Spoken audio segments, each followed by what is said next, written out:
In this episode, we'll be assembling models for the Skaven Gnawfeast Clawpack Spearhead for Games Workshop's tabletop wargame Warhammer Age of Sigmar.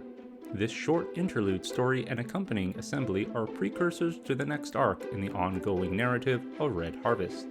We'll briefly discuss the models and plans for the next collection of stories at the end of the video. I hope you enjoy the tale.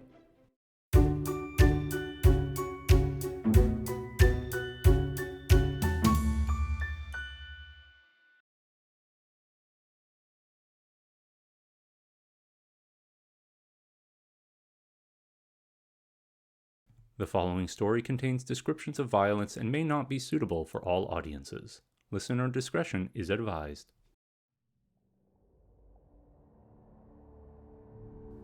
The war for the Broken Lands did not begin of a sudden. There was no declaration to charge on either side, no great speeches of kings and generals before arrayed forces marched in a broad line.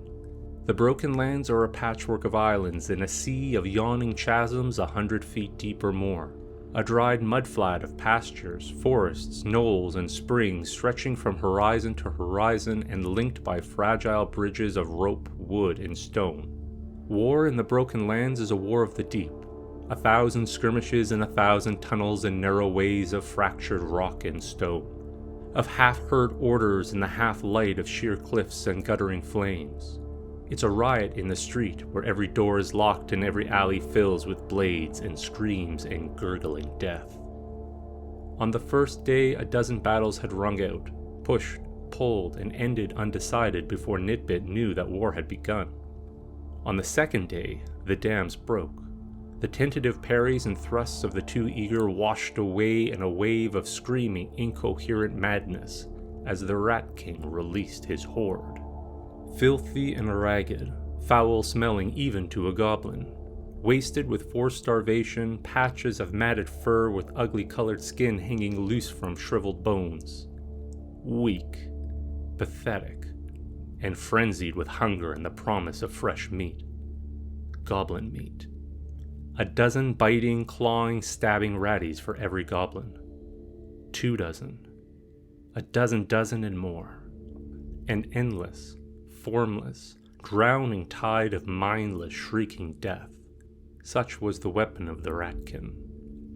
A scrabbling mass of the half-dead to overwhelm any defenses the clever Nitbit might have arranged, to wear down the hardy, resourceful gobs before unleashing their own secret weapons.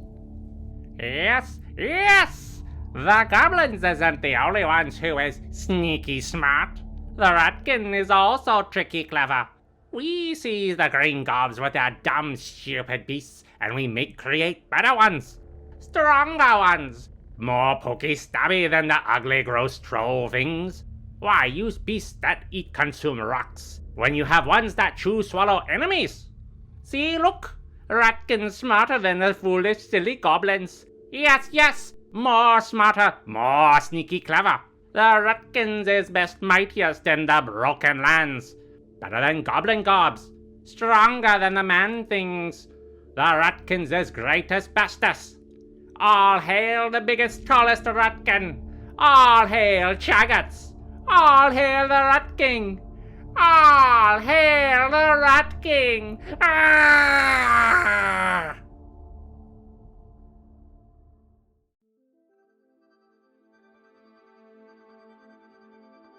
I'm not being hyperbolic when I say that these were some of the nicest models to assemble that Games Workshop has ever produced, the clan rats in particular. Models were broken down into a minimal number of parts and yet are still wonderfully dynamic. Even the Claw Lord on Gnawbeast came in a manageable number of pieces. The only assembly issue I had was my own fault. I decided to use Tamiya extra thin for glue and neglected to hold glued parts together long enough to properly set. As a result, some of the parts pulled slightly before they fully cured, producing a few gaps that are larger than they should be.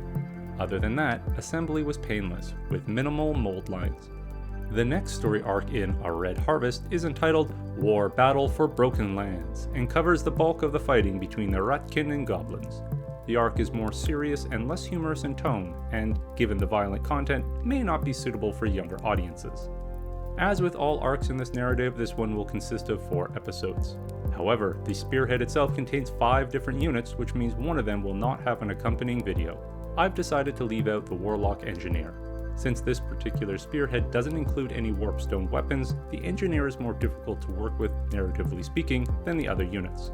The model will be finished off camera and make an appearance with the rest of the completed Spearhead. The first episode of War Battle for Broken Lands will be released as the next pen and paint video. Until then, happy painting!